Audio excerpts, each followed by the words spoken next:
வணக்கம் friends, welcome to our channel life lessons. இப்போ உங்களுக்கு மேரேஜ் ஆகிற வயசா, நீங்கள் ஒரு ஃபீமேலாக உங்களுக்கு மேரேஜ் ஆகிற வயசா, உங்களுக்கு பொண்ணு கேட்டு வராங்க அப்படின்னா, உங்களை பிடிச்சிருக்கு அப்படின்னு சொல்லிட்டு நல்லா ஆசை வார்த்தை பேசி எல்லாம் சொல்லி அவங்கள கேட்குறாங்கன்னா நீங்கள் அப்படியே நம்பிடாதீங்க. அவங்க பேசுகிறத வச்சியோ இல்லை அவங்களோட ஃபேஸ் வேல்யூ வச்சியோ நீங்கள் உடனே அக்செப்ட் பண்ணிடாதீங்க ஃப்ரெண்ட்ஸ். ஏன்னா பொதுவாக இந்த மாப்பிள்ளை சைடு வந்துட்டு கல்யாணத்துக்கு முன்னாடி ஒரு பேச்சு, கல்யாணத்துக்கு அப்புறமா அப்படியே கம்ப்ளீட்டாக ஆப்போசிட்டாக பிஹேவ் பண்ணுவாங்க. அதனால் அவங்க என்னென்ன சொல்கிறாங்களோ ஆசை வார்த்தையெல்லாம் பேசுகிறதெல்லாம் வச்சு நீங்கள் நம்பாதீங்க. உங்களுக்கு இருக்க சின்ன சின்ன டவுட்ஸை கூட நீங்கள் டைரெக்டாக கேட்டு கிளாரிஃபை பண்ணிக்கோங்க. நல்லா விசாரிங்க. வாழ்க்கையில் திருமணம்ங்கிறது ஒரு ரொம்ப முக்கியமான ஒரு விஷயம்.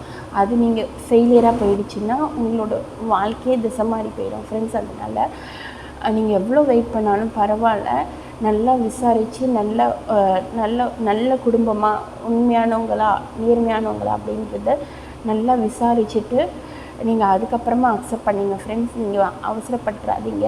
ஏன்னா இப்போ கல்யாணத்துக்கு முன்னாடி நீங்கள் குண்டாக இருந்தாலும் பரவாயில்ல, ஒல்லியாக இருந்தாலும் பரவாயில்ல, கருப்பாக இருந்தாலும் பரவாயில்ல, உங்களுக்கு எந்த குறைபாடு இருந்தாலும் பரவாயில்ல, நீங்கள் ரொம்ப டேலண்டடாக இருக்கீங்க, எங்களுக்கு அதுவே போதும் அப்படிம்பாங்க. கல்யாணத்துக்கு அப்புறம் போய் பார்த்தீங்கன்னா அதையே ஒரு குறையாக சொல்லுவாங்க. நீ குண்டாக இருக்க, நீ ஒல்லியாக இருக்க, நீ கருப்பாக இருக்க, உனக்கு அந்த குறை இருக்குது இந்த குறை இருக்குதுன்னு சொல்லிட்டு அதையே குத்தி காமிப்பாங்க ஃப்ரெண்ட்ஸ்.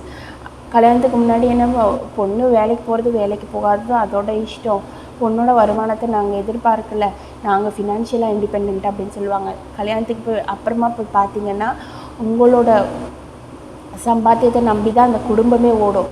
அவங்க நிறைய கடன் வச்சுருப்பாங்க, அதெல்லாம் உங்களை அடைக்க சொல்லுவாங்க. அந்த மாதிரியெல்லாம் இருக்கும் ஃப்ரெண்ட்ஸ். அந்த மாதிரி கல்யாணத்துக்கு முன்னாடி வரதட்சணை வேணாம் அப்படின்பாங்க. வரதட்சணை வேணாம், நாங்கள் எதுவுமே எக்ஸ்பெக்ட் பண்ணல, நீங்கள் போடுறத போடுங்க அப்படின்பாங்க. கல்யாணத்துக்கு அப்புறம் நீ என்ன பண்ண, அந்த எந்த வரதட்சணையுமே கொடுக்கல, அதை பண்ணலை இதை பண்ணலை, நீ இவ்வளோ சவரம் தான் போட்ட அப்படின்னு சொல்லிலாம் சொல்லுவாங்க ஃப்ரெண்ட்ஸ். அப்புறமா வந்துட்டு பொண்ணை மாதிரி பார்த்துக்குறோம் அப்படின்னு சொல்லுவாங்க. ஆனால் கல்யாணத்துக்கு அப்புறம் பார்த்திங்கன்னா உங்களை வந்துட்டு ஒரு அடிமை மாதிரி தான் கண்டிப்பாக ட்ரீட் பண்ணுவாங்க ஃப்ரெண்ட்ஸ். கல்யாணத்துக்கு முன்னாடி எல்லா வேலையும் பார்த்துருப்பாங்க, ஆனால் கல்யாணத்துக்கு அப்புறம் மருமகன் ஒருத்தி வந்துட்டால் போதும், அவங்களுக்கு கை வலிக்கும் கால் வலிக்கும், எந்த வேலையும் பண்ண முடியாது, அப்படியே ஃபுல்லாக ஆக்ட் பண்ணி உங்களை நல்லா யூஸ் பண்ணுவாங்க. ஸோ அதெல்லாம் நம்பாதீங்க. அதே மாதிரி குக்கிங் தெரியலனாலும் பரவாயில்ல, நான்லாம் கல்யாணத்துக்கு அப்புறம் தான் குக் பண்ணவே கற்றுக்கிட்டேன் அப்படிம்பாங்க.